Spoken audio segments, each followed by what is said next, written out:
Një skandal i madh ka shpërthyer në zyrën e administratës së qarkut KVR të Myhniut, ku hetimet janë duke u zhvilluar për 6 punonjës të dyshuar për korrupsion. Ata janë akuzuar për marrjen e rishfetit, duke lëshuar leje qëndrimi dhe certifikata fiktive për të huaj në këmbim të parave dhe sendeve të tjera. Sipas informacioneve të siguruara nga Bild, hetimet kanë zbuluar se punonjësit e dyshuar janë paguar më të paktën 150 euro secili për çdo leje qëndrimi të lëshuar në mënyrë të palishme. Hetimet e drejtuara nga autoritetet gjermane përfshin kontrollin e zyrave dhe banesave private të punonjësve të dyshuar, duke çuar në arrestimin e 5 prej tyre, përfshirë edhe një ndërmjetës që dyshohet se ka ndihmuar në rrjedhjen e parave.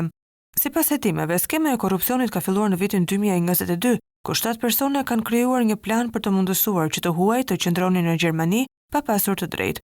Ata përdorën punonjësit e KVR-s për të lëshuar certifikata të rreme dhe leje qëndrimi për refugjatët. Krimet e dyshuara përfshin gjithashtu dhënien e artikujve luksoz, si bileta, udhëtime me limuzinë dhe çantadore si shpërblim për shërbimin e ofruar. Në total hetimet kanë identifikuar 32 raste të dyshuara të korrupsionit, përfshirë lëshimin e lejeve të rreme të qëndrimit të qytetarëve nga Ballkani, kryesisht kosovarë, shqiptarë dhe maqedonas.